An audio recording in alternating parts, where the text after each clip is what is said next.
So I had to, oh, go on. Who was that? Oh, no, I was saying no. Hi, Isabel. Okay. So I moved the lectures around a little bit because I had to take last Wednesday off. So today we're going to do the modeling information. And I've mentioned a couple of times how important modeling is. And we're going to have a look at some of the research and information around that idea today. She says it can be able to work this time. Last class wasn't. Okay. All right. Yeah, it's not going like it. It's not? What's... We haven't had this trouble in the whole semester so far. What did you do earlier to make it work? You don't know, we just play. Okay, hold on a minute. We're having the same trouble we had this morning, which is odd because we haven't had this at all this semester.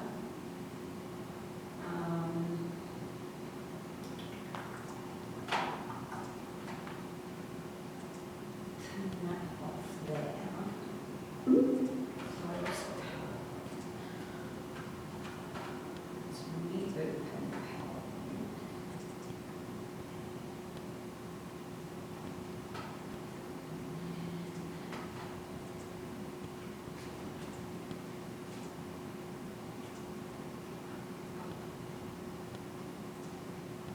Okay, so it's showing up.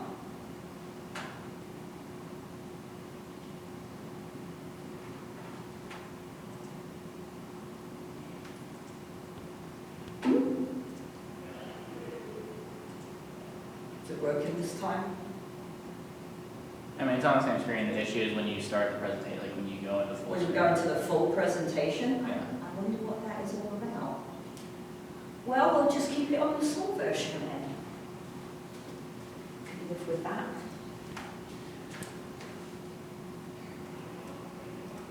Okay. All right, so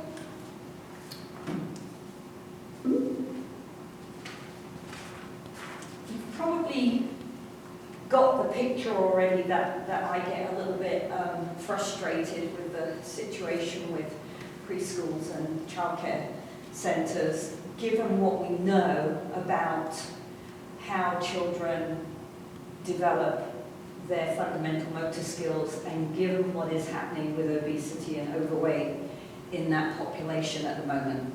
So the reason that I get a little bit frustrated with it all is when we start to look at the numbers of children that are in this environment for most of the week.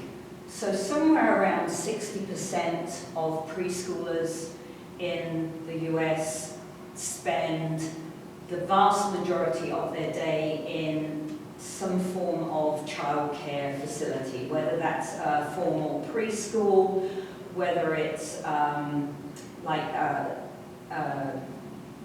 family little daycare center where where people bring their kids to the house, whether it's a great lab school like we have on campus, or it could be Head Start, where children from very low income families are often placed during the day. There are childcare facilities that run 24 hours a day. And so, when you look at the children there, that means that for parents, I mean, it's a good thing in some respects, because that means that parents can take night shifts, drop their child off at the childcare centre, go to work and come and pick them up in the morning and take them home, right? But for some of these children, they're spending many, many hours of the day in these kinds of facilities. And the research shows again and again that somewhere in the region of 75 to 80%, depending upon the quality of the childcare facility, somewhere between 75 and 80% of that day is spent doing activities that are sedentary. So learning to read, learning to write, doing fine motor skill things like threading buttons, playing at the sand pit, right, or standing at an easel and painting, these kinds of activities. So whilst they're very useful, and I'm not saying that children aren't learning and that we shouldn't be doing those, but they're sedentary. And so this is feeding into this picture that we're seeing with overweight and obesity. And even on the playground, the research for the playground also shows, I mean, they're more physically active than they are in the classrooms, but they're not very physically active, typically, outside on the playground, okay? So what we need to do, you know, preschool, toddler preschool, kindergarten, this is a period of time where children are learning habits, right?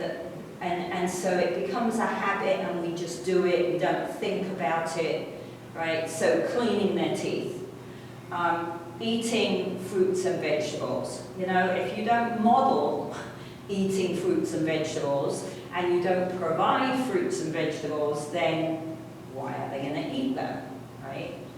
So now is the time to also establish a physical activity habit, all right? And we, again, the literature indicates that if we're getting them active at preschool age, that tracks through into elementary, and they tend to be more active in their PE classes, or they pick after-school activities that are physically active, okay? So inactive children typically become inactive adults for many reasons. They don't develop the habit, they don't develop their fundamental motor skills, and so, you know, when they try to move later on, it's kind of uncoordinated and uncomfortable, and they don't enjoy it very much. And importantly, we have to recognize that girls are more sedentary than boys by the age of 4. And that just gets worse as we watch them through school, right? So can we get the girls more active as well, right? We've got to find things for the girls to enjoy, moving and jumping and throwing and catching. Right? Remember our active start document that we went over about the amount of time that this age group should be spending in physical play, right? Oops.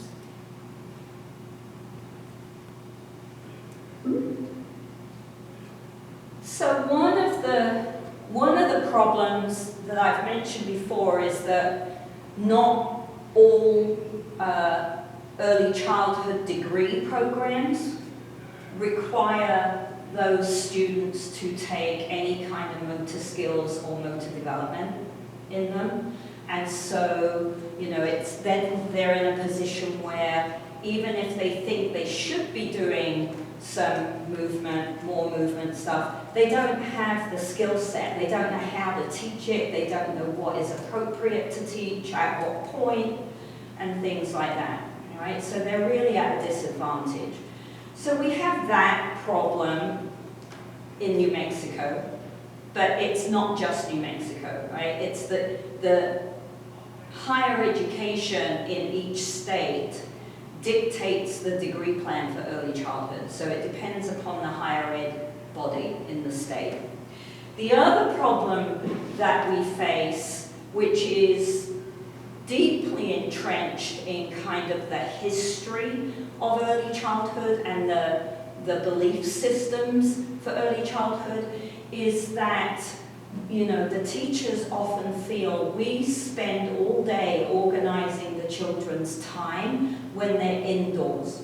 When they're outdoors, that's their time. It's time for them to be autonomous. I'm not supposed to interfere with what they're playing at and what they're doing out there, because I'm interfering all the time. I'm making them do stuff indoors, right? So there's this belief that the playground is not a classroom. The playground is just for autonomous outdoor play, okay? And I deeply disagree with that opinion, deeply disagree with that opinion, but that's how many teachers feel, right? And it depends on the degree program that they've come through, depends who they've worked with, as to how they feel about that, all right? So the thing is that because of the amount of time that the children spend with them, the teachers become very significant to those children, all right? And we know already from the stuff that we've covered in class that significant others can have a large influence on what we choose to do, right? So the teachers then can really make an impact on the play that the children are engaging in on the playground or on the play field or whatever they have access to. You know, if the teacher engages in that environment as much as they did on the inside environment, we wouldn't be having some of the problems we're having, right? So we don't just model. You know, here's the thing that I always find funny when I talk to early childhood students or early childhood teachers, right? If I say to them, so when you're teaching reading, do you sit on the other side of the classroom and just tell the kids to turn the page over and read?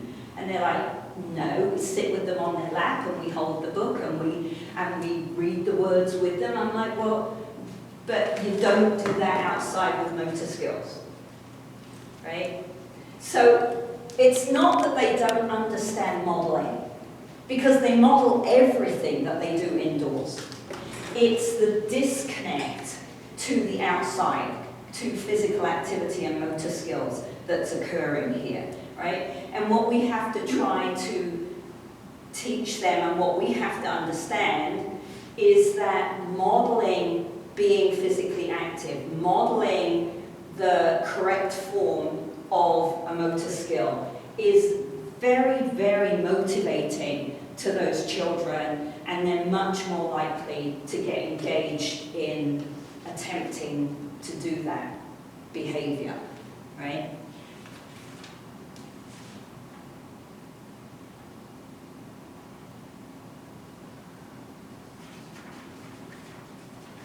So, and it's important, I think, that we're not just modeling running, or we're not just modeling leaping or catching or whatever skills we're working on that week. I think it's crucial that we make it clear that this is fun, right? We're not just being physically active, that being physically active is playful and fun, right? And so we have to find a way, and that's one of the great things about working with PE students, not the early childhood students, is you guys enjoy moving, right? So if you were able to come to the playground with me, getting you to have fun running around the playground and throwing the balls and hitting the balls and climbing the net, that's not the problem. The problem with PE people is that competitive edge and behaving appropriately. The early childhood people do that part well, but they want to stand there and supervise. They don't want to play, because in their life, in their own world, they don't move, right? That's not something they do often, right? So it's important that we try to model the skill as correctly as we can. and I've said it many times, I'm ghastly at throwing and I have to really concentrate to step in opposition. So when I'm playing throwing with the children, I really have to concentrate that I do step in opposition and that I'm paying attention to my feet so that I don't model the wrong behavior, right? And I think that's another aspect for a lot of early childhood teachers is because they don't move, right? They don't have good fundamental motor skills. And so they don't feel competent to model motor skills to the children, right? So that's a third barrier that we have to early childhood teachers engaging on the playground, all right? And, you know, I don't know the answer. That's why I try to encourage the HPE students to consider volunteering at their local preschool every now and then and doing some physical play, some motor skill play with the children and the teachers to try to show the teachers some ideas, right? We've got to do something. That's all I can say. If we don't make the change, the overweight obesity picture is just going to continue to get worse, right? So it's not taking control of their play, right? Certainly not the way I set up the playground. And on Friday, I will play you a lecture from a colleague of mine who is an expert on mastery climate on the playground. But we use a mastery climate. It's very free-flowing. It's very autonomous. The kids get to choose where they want to go and play, which equipment they want to play with. And it looks a little bit chaotic from the outside initially until you realize that the children are actually pretty good at organizing themselves. They don't not play with everything on the playground very often, right? They may spend more time at the thing they really like, but they're pretty good at going and trying everything that is set up for them to play with, okay?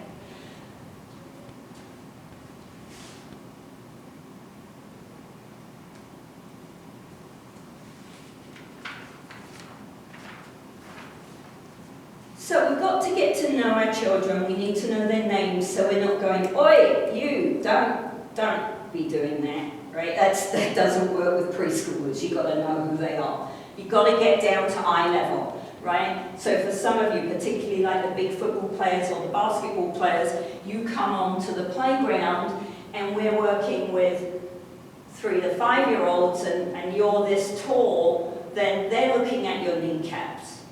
Right? Your kneecaps are not very motivating. Beautiful though they may be, not very motivating, right? So we have to get down here. We have to get down to their level so they can see our face, they can interpret what we're thinking, what we're feeling. Are we angry with them? Are we happy with them? Are we encouraging them, right? You can't do that like this. That doesn't work. Right? You have to get down. Oop, I'm going to completely wreck this before the end of the semester. Okay, so it's really, really important that you get down to eye level, all right? That you learn their names and you talk to them using their name. That we start to use the information that Mrs. Gard gave us about play, so when we're observing the children, what level of play are they at? Because there's no point in asking someone who is a solitary player to go and join in the group game. That's not going to work. That child is going to get upset and you'll probably have a tantrum. If they do go and play, they're not going to enjoy it, right? That doesn't work. So we've got to start using all these pieces of information to put together the picture of the child on the playground, right? Often we have to get actively involved and maybe help the child with a particular movement skill, model it, but also kind of walk them through it, hold their hands or take their foot and take a step, particularly if they're from another culture, right? Because we're going to use games and toys in our PE rooms and on our playgrounds that are from the American culture probably. Well, what if they are at Cannon Air Force Base and they live in Switzerland, right? Then they don't know anything about baseball or football, right? So they may not understand what you're asking them to do, or even necessarily what you're modeling, because that's not something they've seen. They haven't grown up with it. All right? So there's lots of early childhood literature to support these kinds of ideas. You'll see on Friday we have to provide multiple different options for the children to play with. We've got to provide different levels of challenge for the children to play with, so they can pick, you know, they can throw something, they go, oh, that was too easy, let me find something that's going to be a bit harder. Or, ooh, this is a bit heavy, I think I want something that doesn't weigh that much, right? So there's got to be loads of options. That's actually very useful, because it means you don't have to have one piece of equipment for every child, right? Because I've got multiple levels of challenge and equipment out there for the children to choose which piece they use, right? Remember that it's all about providing a situation where they can be successful, okay? Failing isn't fun. Things that aren't fun, I don't persist at, right? We want them to persist. We need them to practice. We need them to do this continuously so that they become really good at it and they enjoy it. So that when they leave, they keep being good at it and they keep enjoying it. Okay? And then for those elementary PE teachers, they're going to be very happy because they don't have to teach someone how to step in opposition to throw, because they already do it. Right?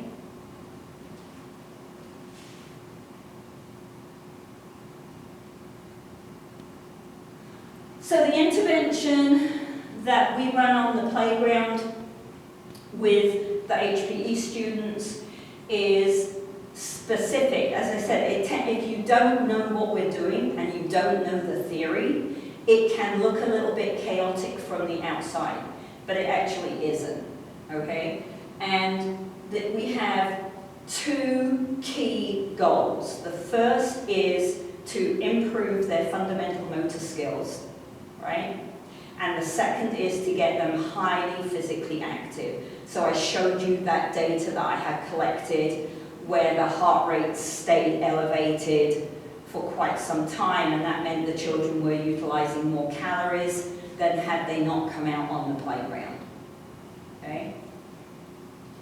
So my goal is always to have the children feel like it's kind of a free play environment and not to realize how much I'm manipulating what they're doing to improve their fundamental motor skills, right? They need to feel like they're in charge of what they do. Because when we feel in charge, when we feel like we have the power, then it's more interesting to engage, right? And so sometimes what we have to do is, if there's a particular station on the playground where the kids aren't playing very much, that may be the place where I need to go and play. Because if I go and play and I make it look like it's a load of fun, sooner or later some of them will come and join me, right? They're not going to leave me playing there on my own if I'm having fun. So you have to become a bit of an actor sometimes, right? Can't come to the playground hungry or thirsty or tired, because you may have to put on a really good act occasionally, right?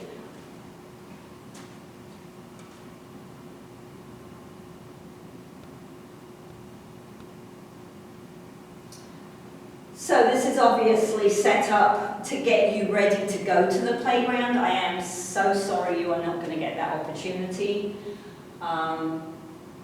because there's nothing more fun, to be quite frank. It's nothing more fun than the second half of this lab class and going to the playground. The children get very excited. I actually had an email from the director at the CBC at the end of last week saying, I'm just checking the dates that you're going to come, because the children are so excited. They're already asking questions, and when is Miss Sarah coming to play with us?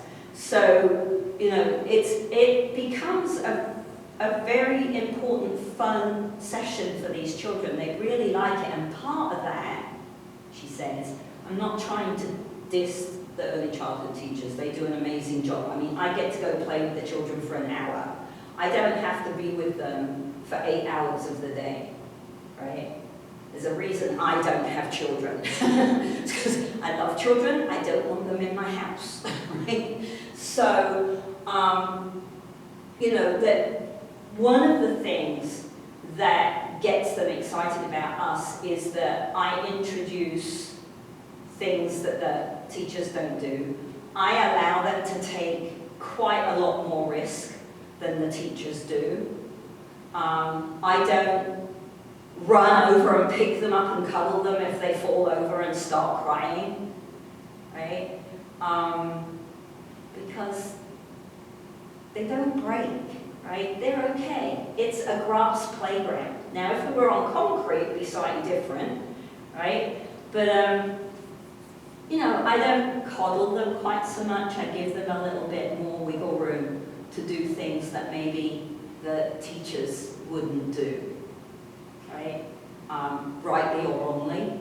I've been doing preschool. I've been working with preschoolers since I was 14, 16, I'm 57. I've never had a child go to the hospital from anything I've done. So, you know, it's good to let them challenge themselves. If they want to climb up on the rock, let them climb up on the rock. I can be there so that if they fall, I can catch them, right? Or they slip. But when they get to the top, now what? Don't pick them up and put them on the floor. Make them climb back down or jump. Because if you pick them up and you put them down, they didn't complete the challenge. Right? So, because we as adults engage and make it fun and get silly, right? Then we see the children get engaged and have fun, okay? So it's really crucial that the adults do the same kind of modeling and engagement outside that they do inside. Now, I'm not saying all outdoor play should be modeled. That's not what I'm saying, right? If you remember the Active Start guidelines, we had a block of time that was planned physical play to improve fundamental motor skills and physical activity.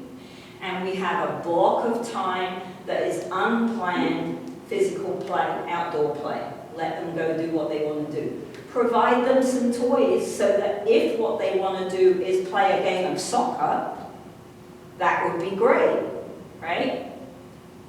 But I didn't plan the soccer, that's their choice. Okay, so I'm not saying that all outdoor play should be manipulated and modeled by the teachers. But in most daycare centers, they're not doing any modeling or fundamental motor skills. Right? So if the adults don't show enthusiasm and don't engage, then the preschoolers, once they've kind of checked their toys out and gone, oh, what's this? Oh, what's this? And they watch the adults and the adults are all standing still, or heaven forbid, I had to step in quickly last semester. They brought a chair, they brought a chair out onto the playground and sat down.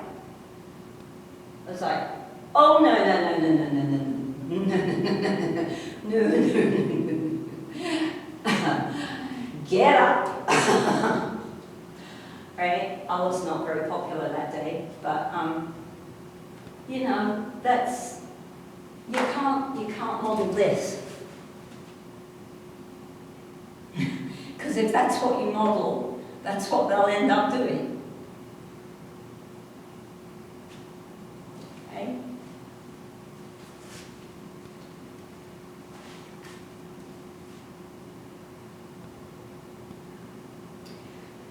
So I'm an early childhood person, that's where my passion is, that's where my research background is. But I'm not saying that modeling stops when children leave preschool, all right? There's also lots of literature, research out there that looks at the effect of modeling with school children of all ages. You know, we have that saying, do as I say, not as I do.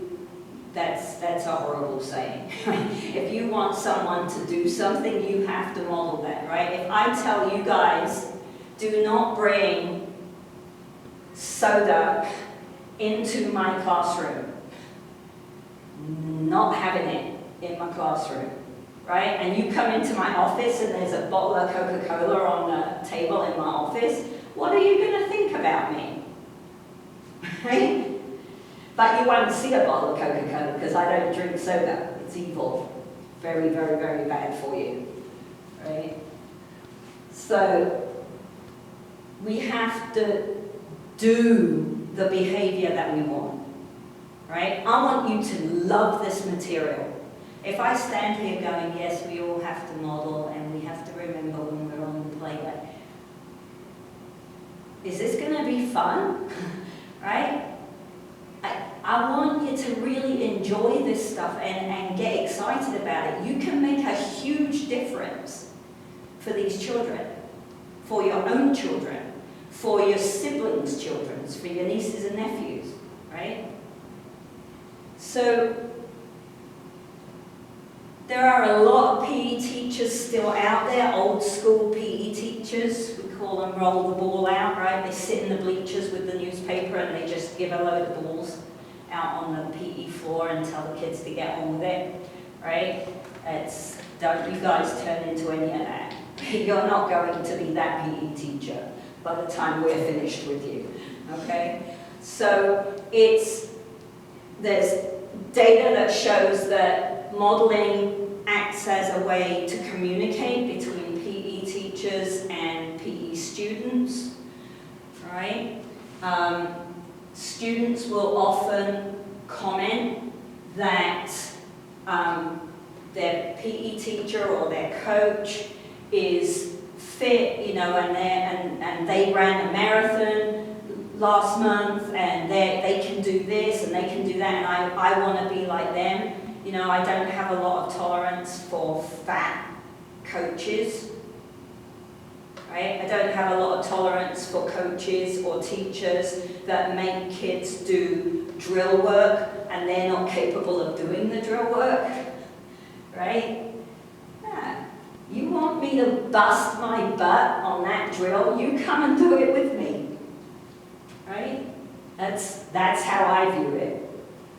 Rightly or wrongly. I'm a little extreme. Okay, I'll put that out there now. My views are a little bit extreme. But it's what I really believe.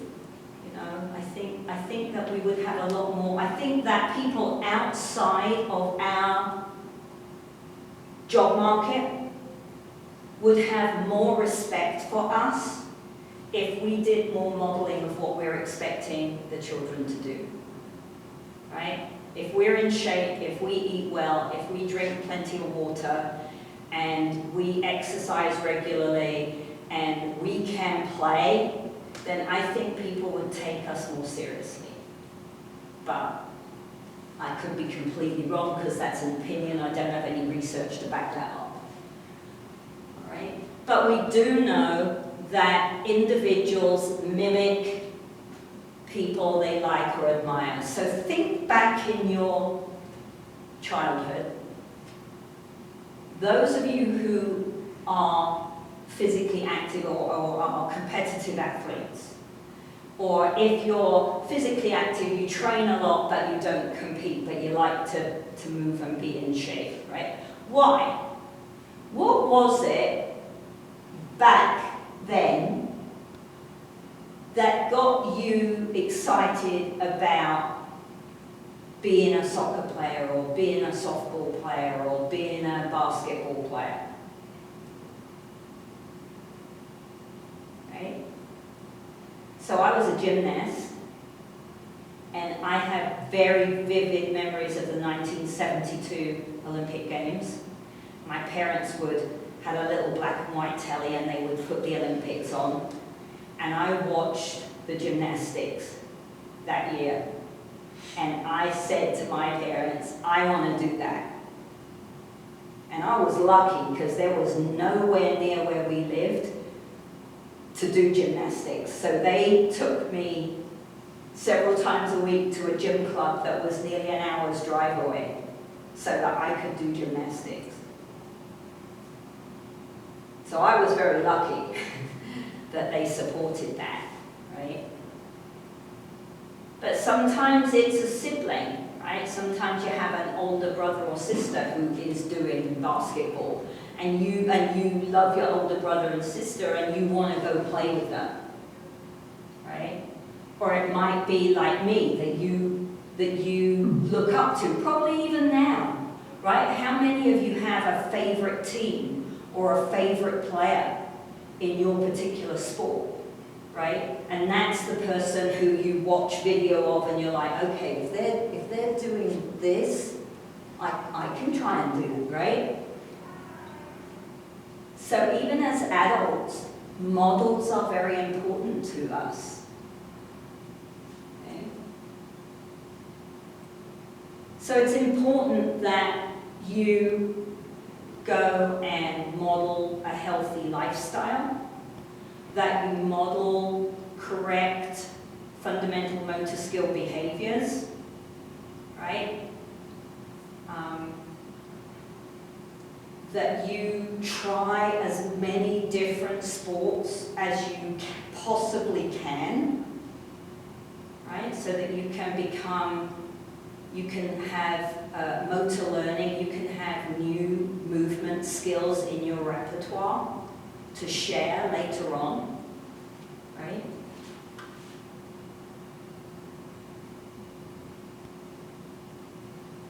So we want to model competency as best we can. That means we have to practice, right? So if I wouldn't, but if, say, next semester I was going to teach a class on frisbee golf, I can't throw or catch a frisbee.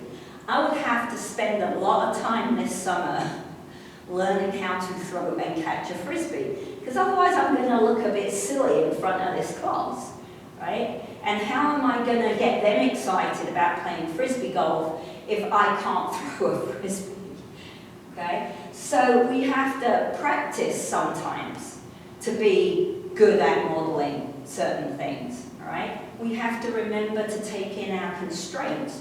Someone could be trying very hard and not achieving what we're looking for. So why, right? It's not because they're not trying.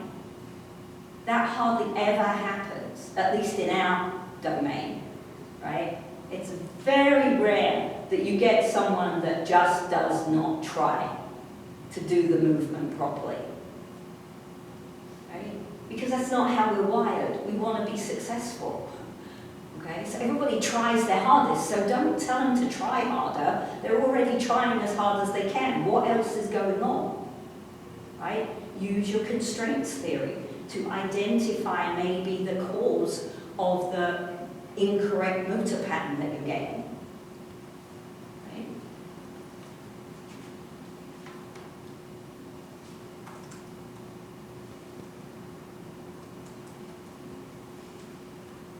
So I really think that you are going to be the generation to turn around the obesity, overweight epidemic that we have. I really do, because we have to be honest. And, you know, you like to move, you wouldn't be in this class if you didn't like to move. Use that passion for moving. Take it out there and share it with people, share it with children, share it with your grandparents, right? If your grandparents are sedentary, that isn't good for them. So go visit your grandparents and get them out of the house, right? Or at least get them doing chair squats in the house if that's the most they can manage, depending on what constraints they're dealing with. Okay.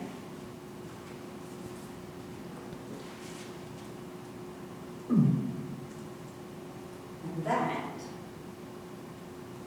is the last slide. So, comments, questions?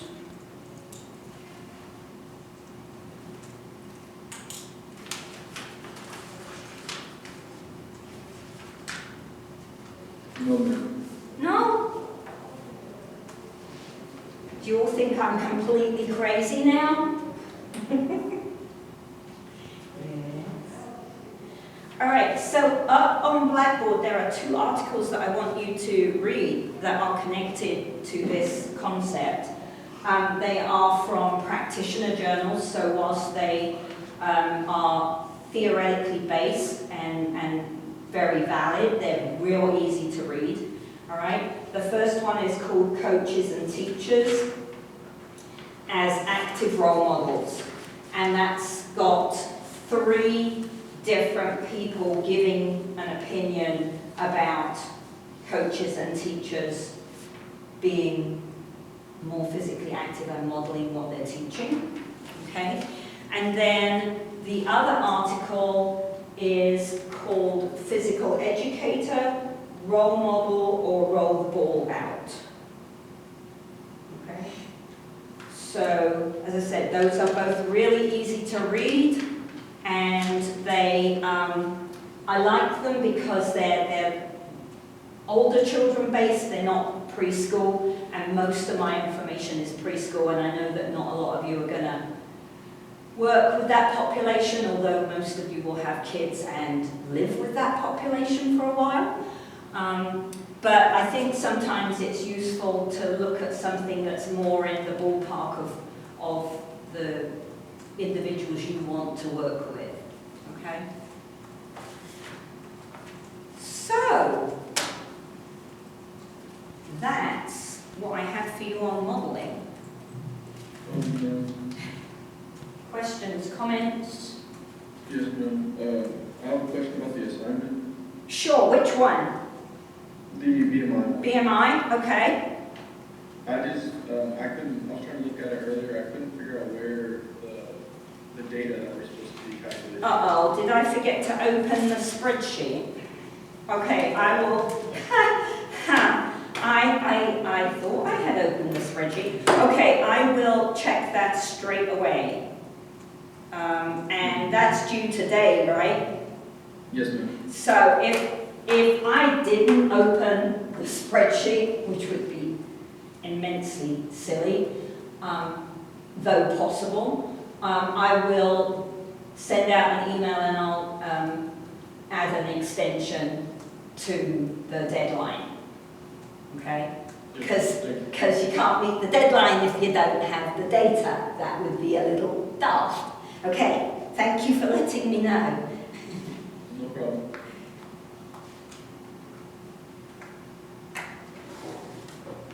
Anything else?